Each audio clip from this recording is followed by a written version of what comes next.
Good evening. I'm your host, Jason Miles, here for another episode of This is Revolution podcast. If you are new to the channel, welcome. So glad to have you here. If you are a returning listener, subscriber, one of our very valued patrons, so glad to have you back. After this show, for patrons and paid YouTube subscribers, we'll be going beyond the velvet rope of the virtual VIP to engage in some champagne-inspired ridiculousness. Now, if you'd like to join us for movie nights and champagne rooms, well, there's a couple of easy ways you can become a patron or a paid YouTube subscriber.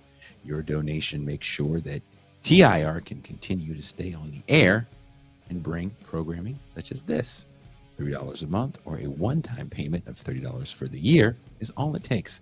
And with Christmas around the corner, you can give the gift of TIR to your friends and right-wing family members.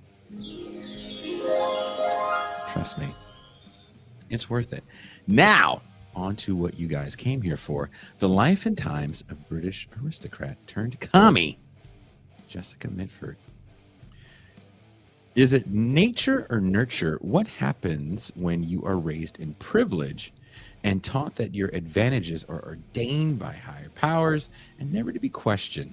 Born into an aristocratic family whose patriarch stood to the right of the right wing in Parliament, and to a mother who saw no need for women to be educated beyond homeschooling, believing their sole purpose in life was to become wives, how did Jessica Mitford grow into a communist and leftist icon? In Troublemaker, The Fierce, Unruly Life of Jessica Mitford, we learned how Decca, as her nickname, confronted the class structure that shaped her. In one childhood moment, she challenged her mother, quote, "I say, wouldn't it be a good idea if all the money in England could be divided up equally among everybody? Then there wouldn't be any really poor people." Her mother replied, quote, "Well, that's what the socialists want to do. It wouldn't be fair, darling.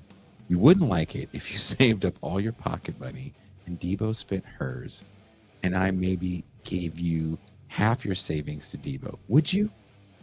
This is the world this woman grew up in. From that point on, Decca set herself in headlong opposition to her family's unshakable belief that the upper, middle, and working classes were destined to travel forever harmoniously down the ages on parallel tracks which could never meet or cross, standing against everything the family stood for. Was a lonely opposition at first, but it shaped the fighter she would become. That is a passage from the book Troublemaker. Today, we're talking with the author, Carla Kaplan. Please welcome Professor Carla Kaplan.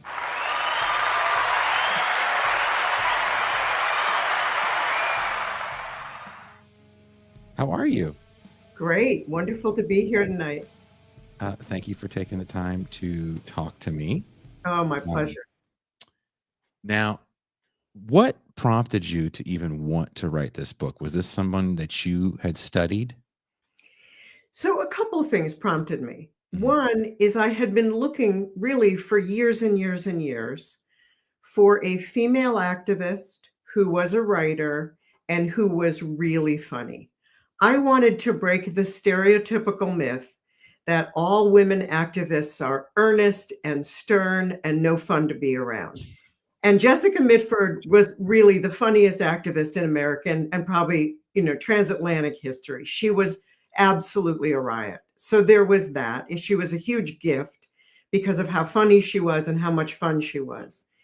But she also entered my life as a project during a period when I was writing my previous trade book. And that book was called Miss Anne in Harlem, The White Women of the Black Renaissance. And it was a book about it's a group biography about a bunch of white women, most of them wealthy, who looked at what was happening on the left bank, and they looked at what was happening in Greenwich Village, and they looked at different bohemias, and they said, no, I want to go be part of Black Harlem.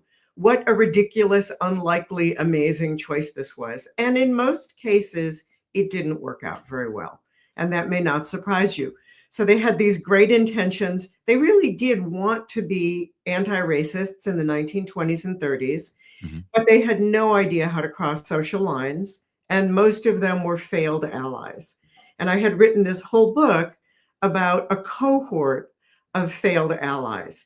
And Jessica Mitford entered my life, and it was a chance to write a book about a wildly successful ally, somebody who crossed even further from one world into another and who did it in really successful ways. So for me, it was a chance, having done a book on failed allies, to do a book on a successful one. She was just a great gift in that way.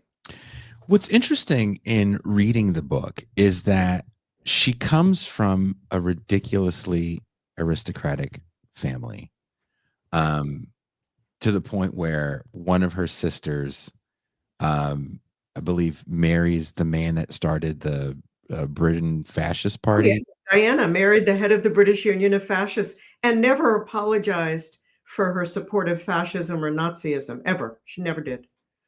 And her other sister, or she had a few sisters. One of her other sisters was a huge Hitler fan, and actually, I don't know how to say this. I think you wrote it more appropriately. She banged Hitler. She was like Hitler's side piece. She was Hitler's intimate, whatever that means, given who we're talking about.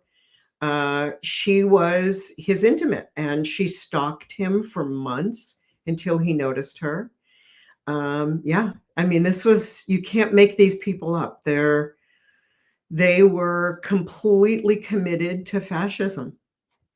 And the world she's living in is a world of servants and gigantic estates and people that kind of just F off money Yep. and it's not be a big deal. So money doesn't really, there's certain things that just don't make sense to her. And when she finally leaves home with her, this is going to sound worse than it probably is, her second cousin, That's right. um, they run off, and he's a bit of a leftist too.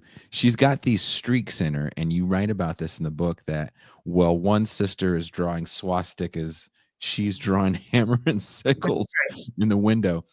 Is to me, that was fascinating, because we really are in a time, as she's coming of age, because she's born like right after the Great War, or She's right born in around. 1917. So So right into the she's First World right on War. that. Yeah, she's right in that incredible moment. So there's this moment where the rise of fascism is really resonating Yeah. with a certain class of Europeans, Yes. maybe Americans as well. It's not like they were immune to the fash, but there's this kind of fight for the world, like who's going to win. Yeah. And her husband, second cousin husband, I don't want to make that sound like it's a Jerry Springer episode. Is like, we have to go to Spain, Yep. and we have to go be a part of the International Brigade. Now, Saturday, we just did a show about international brigades here, Oh, that's great. with a historian friend of ours. Oh, you don't want to watch it. It devolved into a bunch of debauchery and name calling. But no, it's an Okay. interesting story. It's an interesting story, and it's a fascinating story. But she gets caught up in this, Yeah. and they run off. She lies to her family, Oh, and yeah. they run off to Spain to go fight. Can you tell us a little bit about this? Because again, they're both from aristocratic families, Yeah. but for them, it's the spread of fascism, and they feel like, look, if we can stop it here, then possibly we can stop it corrupting the Exactly. rest of Europe.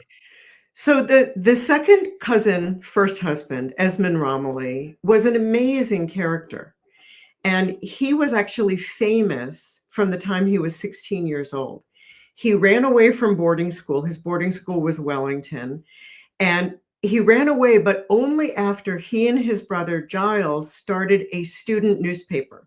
So this is in the 20s. They start this student newspaper, late 20s, early 30s, that is all about what's wrong with the English boarding school system, what's wrong with mandatory education, how everything should be free schools, how they shouldn't be graded, how they shouldn't have to go to sports. And then he runs off, and he's living on the streets, and he lives in a leftist communist bookstore for a while. And he is one, when he is only I believe 17. He might have just turned 18, but I think he's 17. He goes to Spain to fight in the Spanish Civil War.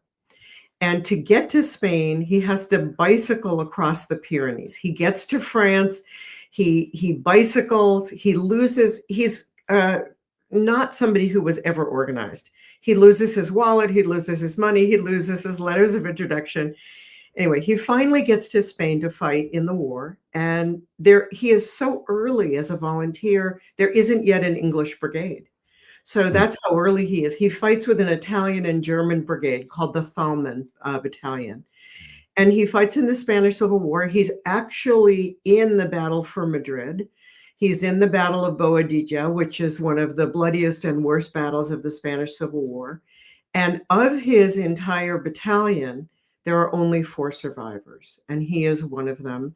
He has terrible dysentery, and he's invalided back to England. And his job in England, and at this point, he's only 18 years old, his job in England is to go all around England and tell the widows and the descendants of young men who have been killed in Spain how their loved ones died and how they died on the battlefield. So he does that. He goes to his aunt's to have a weekend in the country, and he meets Decca. He's 18, she's 19. They meet over dinner. She says, "Take me to Spain." He says, "Okay, I'm going to go back as a journalist. I will take you." So off they go to Spain. And like so many people in the 1930s, it was the formative political experience for her, because she comes from her family home. She comes from this aristocratic manor. The family owned the whole village. Everybody worked for the family. And what she witnesses through her husband and everybody they met are people all around the globe who are risking their lives in solidarity to fight for freedom and democracy in Spain. And this is deeply moving to her. She learns something about sacrifice, solidarity, putting yourself on the line, identifying with other people. She briefly gets to shoot off a rifle. She's a terrible shot. She hits a tree. But she had bought herself a brown corduroy suit to fight in the war. She had stolen her father's, not credit card, but his credit, and had bought this brown corduroy jumpsuit thinking that was going to be her soldier outfit. Anyway, she had one day with a gun. But they leave Spain. They're instrumental in getting a bunch of refugees out of Spain, and they go to America, where they think they're going to make their fortune and have an adventure. And it's just tabloids. It's just crazy stuff. Yeah. I mean, yeah. So, but for her, the experience of being in Spain, of witnessing the Spanish Civil War, was deeply formative. And I think for many, maybe most progressives in the 1930s, the Spanish Civil War was the touchstone. That was the formative experience. Yeah. And doing that show Saturday, it is kind of fascinating to think that people kind of up and left exactly their comfy confines, even if you weren't from an aristocratic family, if you just were, Johnny the plumber, to go. Labor people did it. Labor people went to Spain. It was, you took a boat. Yeah. There was no flight. The boat took a few days. It was actually very hard to get to Spain. Yeah. You had to get around embargoes. It was very difficult. And people sacrificed and risked their lives, and people died in the brigades. And it was an enormous political lesson for her. And it really started to form her, I think. And again, if any of this sounds interesting to you guys, wherever you are watching or later listening to this episode, there are links in the description to the book, Troublemaker: The Fierce and Unruly Life of Jessica Mitford. How do we explain the emergence of a radical from within one of England's most reactionary households? I get asked this question almost everywhere I go, and it's a natural question. Sort of, why was she the only red sheep in this very red family? Mm-hmm. How do we understand that? And in a funny way, I think Decca herself would have flipped the question. And here's what I mean by that. Okay. To her, what didn't make any sense at all was that her family took their privileges for granted, and that her family treated their privileges and their wealth and their comfort as natural. To her, that seemed crazy, that so few people had so very, very much when so many people had almost nothing.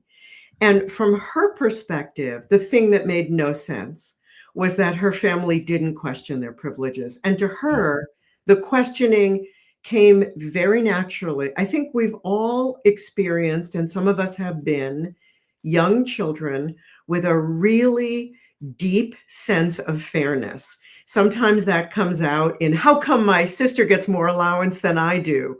Or, why does she get to go to art class and I don't? But children often have a very keen sense of what's fair and unfair. Alone in her family, Jessica Mitford had that sense, and she never lost it. And how she came to have that when nobody around her did, we don't really have the answer for that. We do know that she had that from very, very early childhood. I think you read the wonderful passage where she tries to get her mother to see the logic of redistribution of wealth, right? She says to her mother, shouldn't we, take all the wealth and distribute it to everybody so everybody has exactly the same amount? And her mother says, oh, no, dear, that won't do at all. But that was her perspective. She really could never make sense of the class system. To her, it was absurd. There's a part in the book where she's a child. I want to say maybe junior high school age. And is it a pen pal program? Oh, where she gives gifts yes, to these poor, she's like all excited about giving things to these underprivileged kids. right. And she wants to meet the underprivileged kid and like play with the kid. Yes. And her mom hires the kid to be a servant. Yeah. So the program was called the Sunbeams. And it was so that the wealthy could shed a little light on the poor, and the poor person would be their sunbeam looking up at the wealthy person. And she had a sunbeam who was her pen pal and to whom she was constantly sending packages of stuff. She was a natural filcher. She often filched things from others. So I suspect she was sending stuff that was her sister's, but I don't know that for sure. But she had this sunbeam who she was very devoted to and who she really wanted to rescue. Like so many wealthy people, she had rescue fantasies, and she wanted the sunbeam to come visit her in the Cotswolds, in the manor house. And she appealed to her mother. She begged her mother, I need my sunbeam to come. And her mother finally caved. So what her mother did was she hired the sunbeam as what was called a tweenie. And a tweenie was a young maid between stations. So the sunbeam was hired as a tweenie. She was 14. She came to the family home in the Cotswolds, was absolutely miserable, cried nonstop for 3 days, and was sent home. So much for that experiment. Yeah. Let me just say, Jessica Mitford learned to be a much better ally than that. That she was not the patronizing, condescending benefactress in later life. But that was her mother's idea of how we help the poor. We hire them to serve us tea. Again, it's a fascinating book, and again, wherever you guys are watching or listening, there's a link in the description to the book. What does it mean to defect from aristocracy? What did that cost Jessica and her first husband? I am so glad you asked me this, because there is a lot of work on the Mitford family. They have been represented in many books, on film. Some of your listeners and viewers may have seen the BritBox series Outrageous, which is all about the Mitford family, and it's all about the sisters. And these shows and these books give people the idea that defecting from the aristocracy was a game or a prank or something you did casually. And actually, what it cost Jessica Mitford was immense. She ended up alone in the United States at 19 with a war on, with an infant daughter, because her husband, Esmond was killed in the war. And having defected from the aristocracy, she couldn't turn to her family for help or support. And she had absolutely no education because her parents were against that.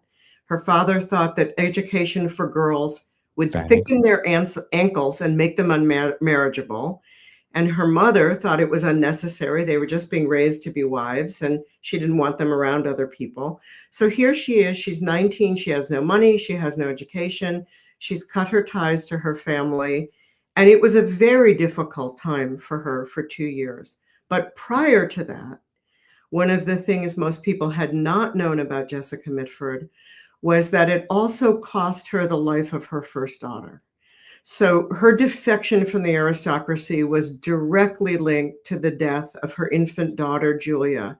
Mm, And let me explain that, because it seems a please. little weird for me to say that her defection caused the death. But during a brief period, Esmond Romilly and Jessica Mitford returned to London. And they lived in a working class section of London over by the docks and along the river. And in that section of London, measles was rampant. There was a measles outbreak. There was no yet vaccination against measles. But the presumption of all the public health nurses was that everyone had had enough exposure to measles that most people had a kind of natural inoculation. And Jessica Mitford did not tell her public health nurse that she was an aristocrat. So her public health nurse had no way of knowing that Jessica Mitford grew up isolated and therefore did not have exposure to measles. Because of that, Jessica Mitford got measles, her infant daughter got measles. Jessica Mitford survived barely, and her infant daughter did not. And her infant daughter died less than 6 months old of measles, largely because, raised as an aristocrat, Jessica Mitford had not been exposed to other children. And because she had defected from that background, she didn't tell her public health nurse that that was her background. And it was part of what cost her infant daughter's life. And this is a bit of a theme in her life, which is tragedy. Yes. There's a whole chapter kind of dedicated to her unwavering ability to navigate through tragedy Yeah. and not make it about herself, which again, I don't want to look at it as it's just uh, a personality affectation of a time gone. Maybe we can still try to do that in the era of social media and look at me, but some of the things that had happened to her, you said it briefly as you were explaining. Her first husband is killed in the war. He was shot down. He's shot down over the North Sea. His body is never found. Oof, It's never been found. Yeah. oof. She loses a total of two children. Yes. One child, like you said, very young, dies of measles, her first. And then she has a son years later who gets hit by a car. Yeah, he's hit by a bus. He's delivering newspapers on his bicycle. He has a bicycle route. He's 4 blocks from the house, and he's hit by a bus and killed. His name was Nicholas, and he was just 11 years old. And she also had an assault happen to her Yes. as well. And she was so dedicated to an abolitionist framework that she didn't want to press charges on the black man that assaulted her Mhm. for fear of what would happen to him in prison captivity. Yep, she was not gonna be another white woman putting a black man in jail. She just wasn't gonna do it, and she never pressed charges. Can you tell us a little bit about this, a concrete upper lip, as you call it in the chapter? So, she was almost frighteningly tough, and bold and, brave. She had no interest in focusing on her own troubles and her own pain. It was a problem for some of her friends and some of her family, because the things that were hardest for her were the ones she absolutely would not speak of. So the second son, Nicholas, who was killed, she almost never spoke of him. In her 2 memoirs, she wrote 2 amazing memoirs of her life. Her first husband, Esmond Romilly, was just a footnote. What she called focusing on our own emotions was grubbing about. And to her, there was almost nothing more immoral than grubbing about your own feelings when other people are suffering. It was really part of her character, and it came in some ways from her mother, who also had a concrete upper lip. but it was also very much a part of her politics. And there was a wonderful moment during the Montgomery bus boycotts when one of her very best friends was suffering from horrific migraines. And this is during a period when there was almost no treatment for migraine. And the friend was completely incapacitated. And she wrote Jessica Mitford a letter about how she was suffering from these migraines and what should she do. And she didn't know how to keep going. And she was considering suicide. And Jessica Mitford wrote back, "You should be collecting shoes for the strikers. That's what you should be doing. Stop concentrating on your own headache and start collecting shoes." She just did not believe that people of means and privilege should focus on their own feelings. And she was such a brave person that she could set her own feelings aside at the very end of her life when she had terrible cancer. Basically, nobody saw her cry. Nobody saw her complain. She refused quite a bit of the treatment that would have made it impossible for her to write. And she just sort of faced her death very stoically. Some of that stoicism was British upper class, concrete upper lip stoicism, but much of it was political. She just didn't want to focus on herself. Which again is to me is kind of fascinating to hear somebody say, as someone that kind of comes up in the era of me. Yeah. Well, it was the piece of her that took me the longest to get to know. For me, that was very unfamiliar. For me, that was something I had to kind of wrap my mind around. I was brought up, through not just the me generation, but I was a feminist who came into feminist politics through consciousness raising. Consciousness raising was Jessica Mitford's nightmare. The idea that people would sit around in a room and talk about the personal, she would have run screaming from the room. I mean, she just didn't want any truck with any of that. So the personal was not political. The personal was not even interesting to her. It was just absolutely not interesting to her. How does that affect you? Okay, now I want to bring this on you now. As the person that's crafting the narrative, just to let people know, you had access to all of her letters. Yes. There's 12,000 letters. This is Yeah. an era where if people want to communicate, you have to write a letter. Right. So you're getting a very detailed insight into who this woman is. How is that making you look at your political awakening? It really made me rethink quite a bit of it, and it was an occasion to rethink quite a bit of it. The access to her letters initially, to all of that, what we think of as such personal material, what it gave me first was not so much an insight into her character as a record of what she did. Because even in her letters, she generally held back talking about her feelings. There were a couple of really important exceptions to this. They mostly had to do with her sisters not accepting her and her sisters being very mean to her. And she did write about how sad that made her. But many of her letters were about her political work. So first, I had all this material, but then I was still trying to get at her. I was still trying to know who she was. But one of the things I learned from her that was very important for me politically was her political loyalties. She was one of the American communists who, after the huge revelations about Stalin's atrocities, did not immediately leave the party. Mm-hmm. And I have relatives and loved ones who didn't immediately leave the party. And I needed to understand that. I needed to understand why they stayed. And through Jessica Mitford, I came to understand it very intimately. For her, it was a commitment and a sense of loyalty. She had recruited all these folks in the East Bay into the Communist Party, telling them that if they wanted to do serious civil rights work, this was the place to do it. And she didn't feel she could just abandon the people she'd recruited. She felt she had to try to somehow be responsible to those people. And so she stayed in the party for months, really trying to work locally and figure out a different path for the people she'd recruited.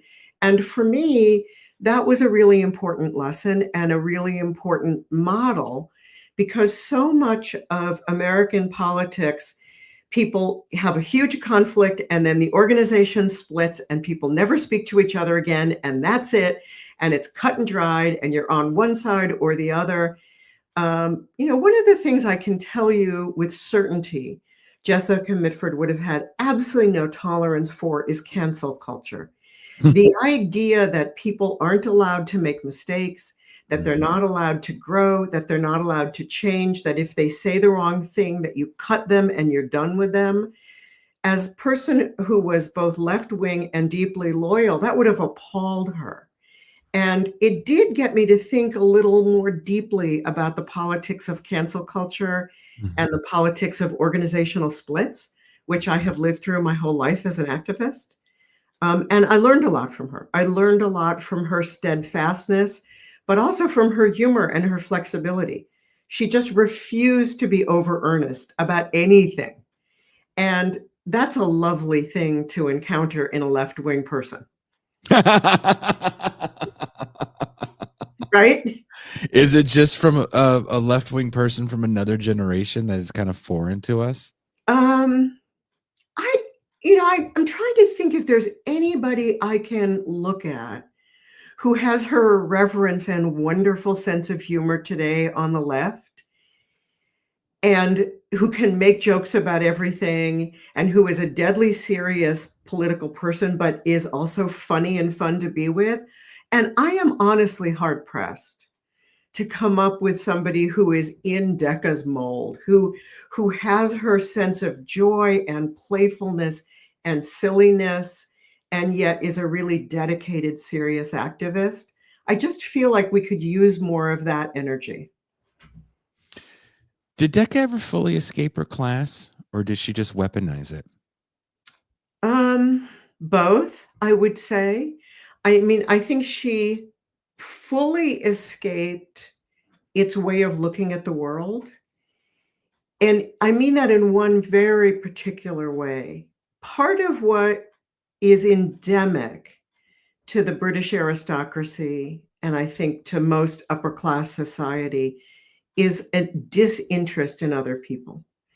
There's a lack of curiosity. There's a lack of interest in others. And Decca was always interested. She was a deeply interested person. That's why she's the most interesting Mitford of them all. She was profoundly interested in other people, in their suffering, in their happiness, in their way of living, in what they thought. And she needed to get away from the British upper class to live as an interested person. And in that way, she totally escaped.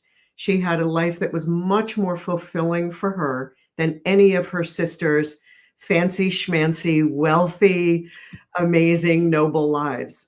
Jessica Mitford had a truly fulfilling life, which she could not have had with her attitudes and her beliefs in the aristocracy. She was, however, very canny about using that background in left political circles. So she did weaponize it in that she knew she stuck out. She knew she was different. And rather than try to hide the fact that she had been an aristocrat, actually over the years, her upper crust accent just got deeper and deeper and deeper. And she knew that Americans are suckers for a British accent. She learned that early on when her and her husband Early first moved on, here. Yeah. right? She knew she could command the room with that lilt and that accent and that way of talking. And she always wanted to command the room. She loved nothing better than a microphone. So she used that accent. She used that in kind of imperious, impatient manner. But she used it for really important political causes. She was one of the first prison abolitionists. She may have coined the term prison abolition. She was a very serious left-wing person, but she was weaponizing aristocratic manners to do the work she did. And that there's something in that. She didn't try to hide who she was. She didn't try to talk like an American. She didn't pretend to be working class. That's not how she fit in. She insisted on being across social class, national lines, but as herself. A spy almost. There's a to me Mm, it's a funny part. A lot of the book I was chuckling. good. Um, You're supposed to be. there's a part where she says something along the lines of, "I didn't know that lights had to be paid." Oh, yeah, she had And to. and you have to pay to keep the heat on, and Yeah, didn't know what a utility was. yeah, Didn't know. didn't know what a utility was because those are just things that existed. Well, And they were just in the house. Somebody took care of that, you know? her parents, or no, her mother, I think, gave her some money when she Yeah, got married, yeah. and her ability to hang on to this money, maybe it was just the cost of things compared to, the inflationary prices that we pay for everything now. As a fan of 1940s and 50s noir, I watch a ton too many of those movies, like too many. No young black man should be watching this many old movies. But I love looking at the prices of things. I'm like, "Did that guy just pay for a burger and fries with a quarter?" So I don't know, but she basically, her and her husband use this money, Yeah, and they drive from New York to California. yes. 20 miles at a time, according to Jessica, because their cars is a jalopy, and they have to put water in it because Now, it overheats. I would like to believe Jessica Mitford all loved a microphone and she loved hyperbola. So she was a very, gifted exaggerator. I would like to believe it wasn't truly every 20 miles because I don't know how you could get anywhere if it was really every 20 miles. Oh But my that's what she said in her memoir. She said that they had to pull this car over every 20 miles and put water in the radiator. And they went on what they called their grand tour, TOR, of the country so that they could see the world. And they ended up actually in Miami, Florida, partly because they couldn't read a map. I had no idea how you could read a map. And they ended up in Miami, Florida, which Jessica Mitford thought was the most dreadful place she had ever seen in her life. She hated everything about it. And they decided, okay, here we are in Miami, Florida. What are we going to do? And they bought half interest in a bar. And Esmond declared himself a bartender. He had had a 6-day course in New York on bartending. And they spent a bunch of time in Miami trying to make a go of it, living in a one-room, sort of like a boarding hotel kind of place, like a what do you call that? Long-term stay hotel Mhm. that was so bug infested that the rattling in their cane chairs from the insects rustling through the cane chairs kept Ugh. them up at night. That's how bug infested their room was, and filthy. So the way they dealt with filth, because these are children of the British aristocracy, they've been taken care of all their life. The way they dealt with a really filthy floor that you couldn't walk on because your feet would stick to it is they kept their shoes on and then they hopped from their shoes onto the bed and vice versa. So that was their idea. That's how you deal with a dirty floor. Did it Up occur to cleaning them? it, right? Right? Yeah. Didn't occur to them to clean it, right? They're not going to do that. Um, but they had some quite wild adventures Yes. traveling in that jalopy and kind of running through their money. And then every time they'd run out of money, Jessica Mitford would get a very low paid minimum wage job. She sold costume jewelry in a drugstore. She sold tweed suits at the New York World's Fair. She worked in a dress shop selling dresses to women. And every time they would run out of money, she would be the first one to get a job. Her husband gets a job at an ad agency, Yes, which he wanted to do when he first touched down in the States. He's like, "I'm British, they're gonna hire me," not right, knowing that they think British people are behind the times in exactly. advertising. He gets the job at the ad agency and doesn't realize that the ad agency is just, some sort of, like, weird stock scam. Yes, it's total front. It's a place called Topping and Lloyd, and he's paid quite a bit of money. He's paid very well, and he doesn't seem to have any assignments. And he thinks, well, that must be the American way of business. So, he comes to work at 10, he chats with people until it's time to go out to lunch. Then he goes out to lunch. Then he plays a round of tennis. He comes back at 3, he chats some more, and then it's time to go home. And he thinks this is how advertising executives must do their job, right? Is Mhm. chatting and going out to lunch. And he thinks he has no idea that the whole so-called advertising agency is a complete front. But Esmond was never a practical person. Esmond was in many ways, even more a product of his class than Decca was. He had a very hard time with regular jobs and regular work. He had a very hard time in the military. For him to be disciplined and organized and take orders and keep regular hours, it was almost impossible for him. That's why he tries to go back as a journalist, right? Yes, and he was a good journalist. His book on the Spanish Civil War, Boadilla, is actually a very interesting book, and he had written his first book. Esmond Romilly published his first book when he was only 16 years old. He and his brother Giles took their newspaper columns from their student newspaper, their anti-high school newspaper, and they put them together and they created a manifesto against the public school system called Out of Bounds. And it was published when he was only 16 years old. So he was already a published writer by the time he went to Spain. And the public school in the UK is what we call private school here. That's right. Public school is private school is public. Yeah, we have to make that distinction for our American listeners. Yeah. I find him interesting because it feels like the first marriage, and they're also both very young. They're Very teens, young. and he dies at 23. Yeah. It feels like she's on an adventure. Is her second husband more of a grounding experience? Yes, I think Bob was much more grounding. Bob was much more of the world. Bob was had been raised in New York. He was well educated, but he didn't come from any kind of upper class background. His parents were originally Hungarian Jews. He had to kind of work his way through school and into Harvard.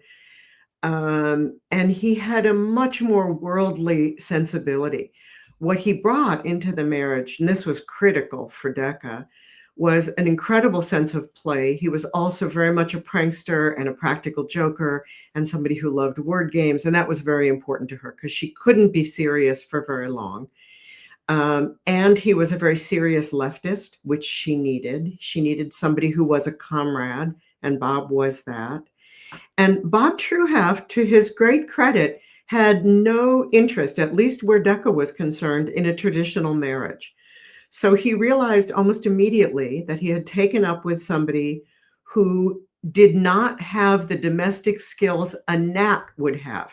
And she was incapable of washing dishes, making a bed, cooking, sweeping the stairs. She just could not do these things. She did them backwards or upside down, or she burned everything, or she broke the dishes.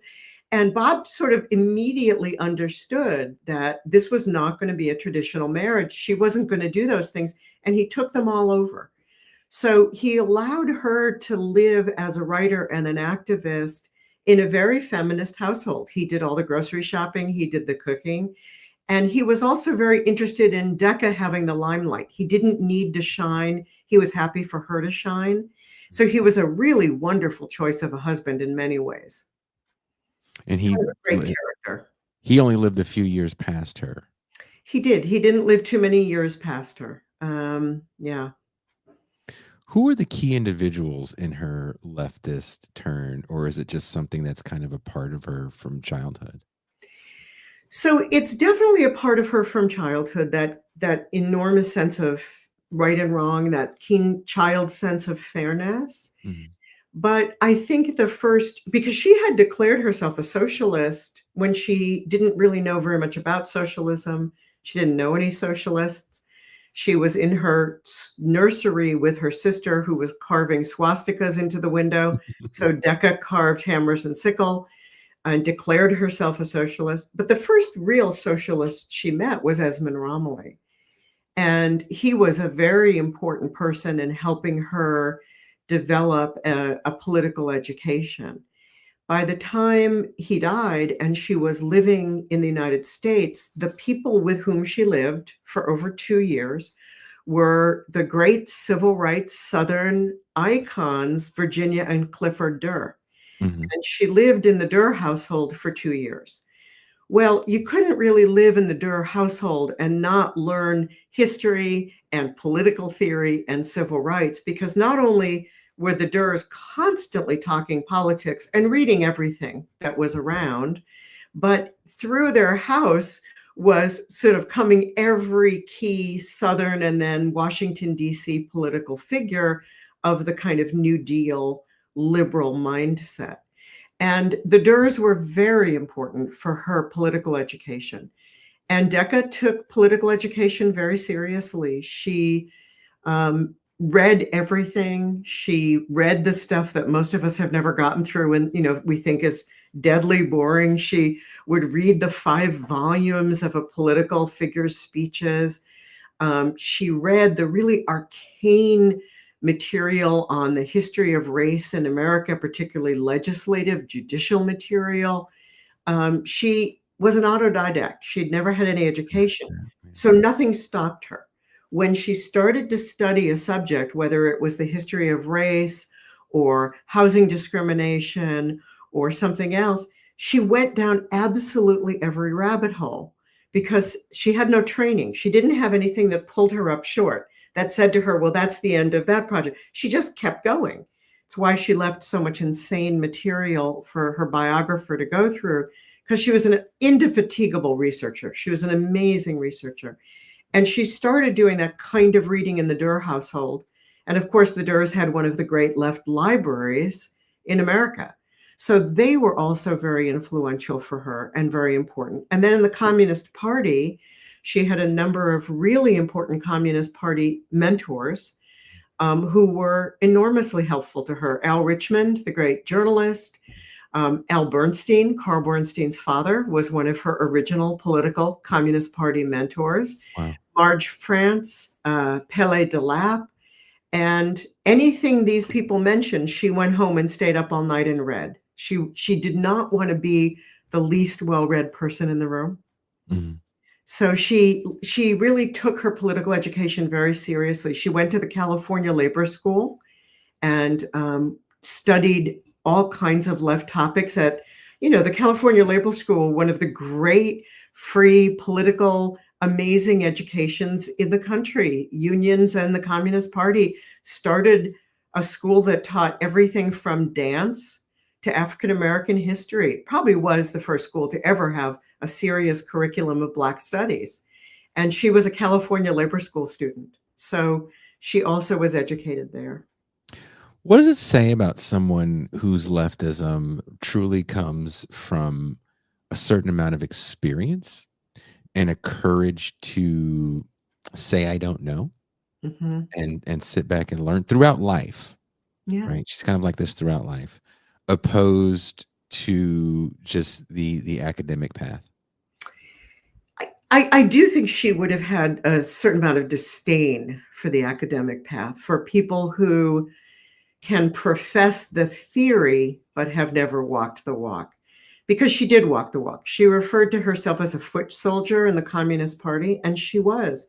She did all of the door-to-door organizing. She did, all of the sort of nitty-gritty, from fundraising to running the mimeograph machine. She learned her politics through action. She learned her politics on the streets of Oakland, as well as reading. And I think that made her very steadfast in her socialist politics and in her anti-authoritarian and in her anti-fascist views.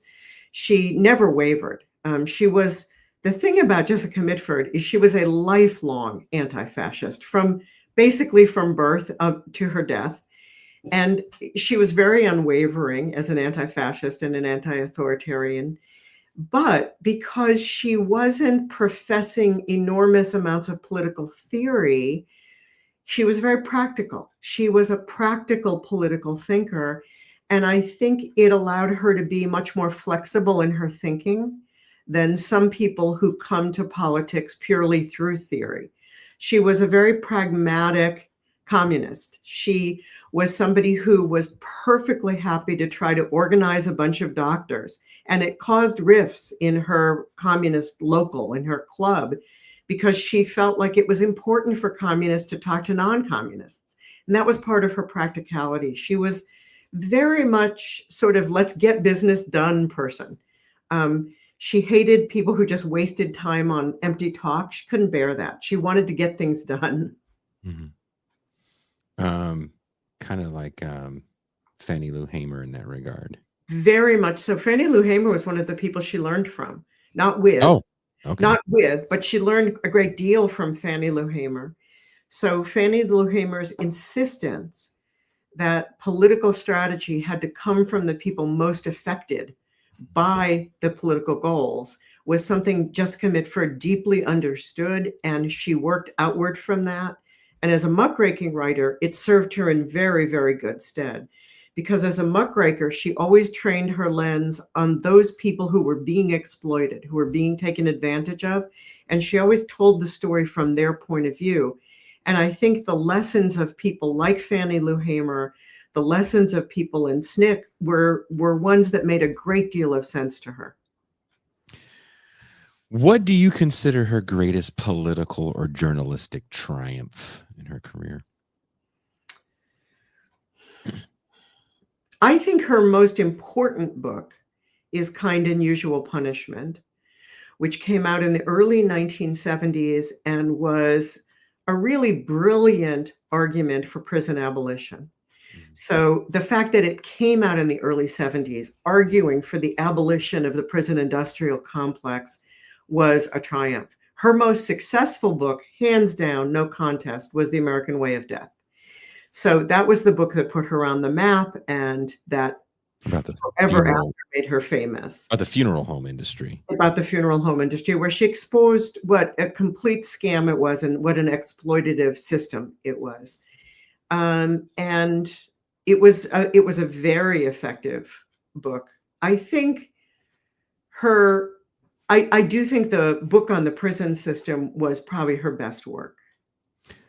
Where does she fall short personally, politically, or relationally? I think the place she fell short for the people who were closest to her is that she couldn't tolerate their feelings any more than she could tolerate her own. She didn't really make space for a lot of emotion, for a lot of personal reflection or feelings. And for some of her closest friends, that was a problem. Some of her friendships managed to survive that and even thrive in spite of that. One of her 3 best friends was Maya Angelou. And we all know from Maya Angelou's work that Maya Angelou believed in the importance of talking about the personal as political, that Maya Angelou believed in the need, particularly for people who had been marginalized, to talk about their feelings. And somehow that friendship managed to survive all of that, although it almost didn't survive a huge rift over Clarence Thomas. People forget that Maya Angelou was his huge advocate, and Jessica Mitford was appalled, and they almost fell out over it. And Jessica Mitford was actually the one to say to Maya Angelou, we need to talk about our feelings about this. And Maya Angelou wouldn't speak to her for a while.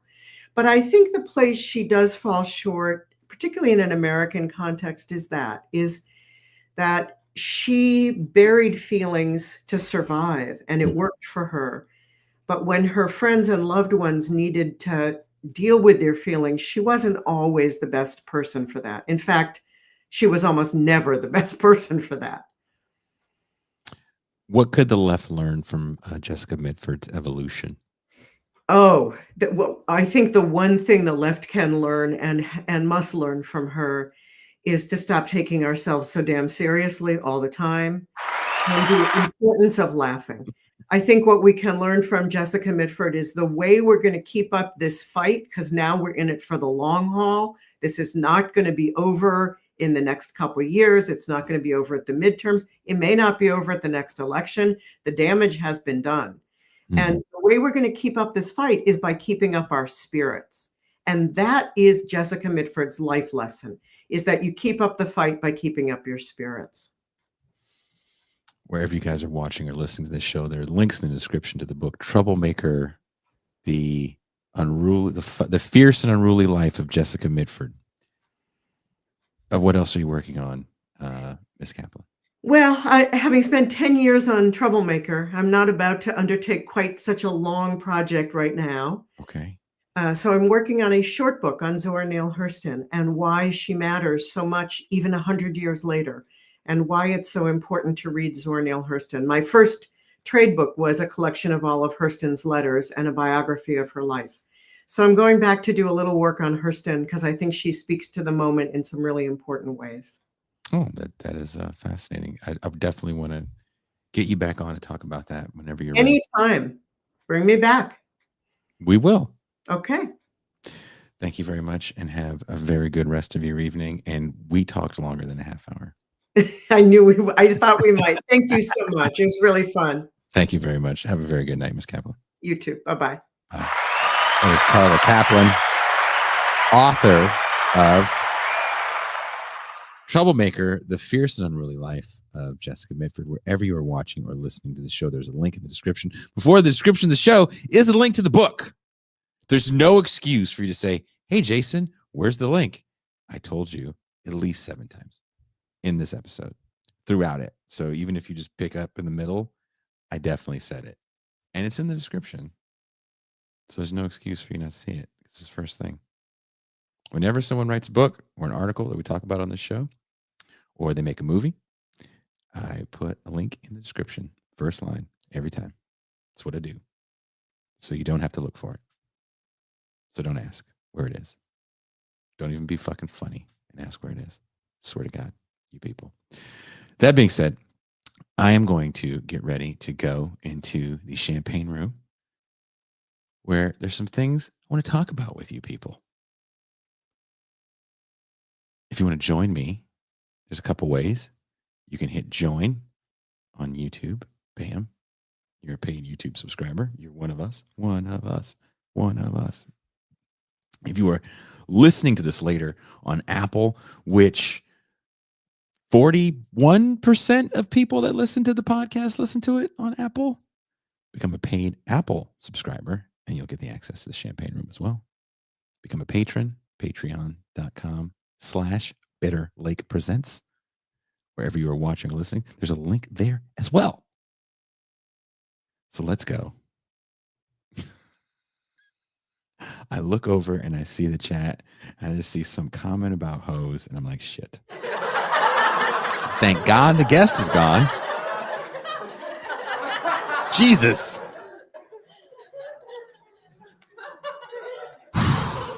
Let's cancel Jason. Thank you guys so much for hanging with me. And for those that aren't going to join us, that's fine. I'll see you tomorrow with Mac. And I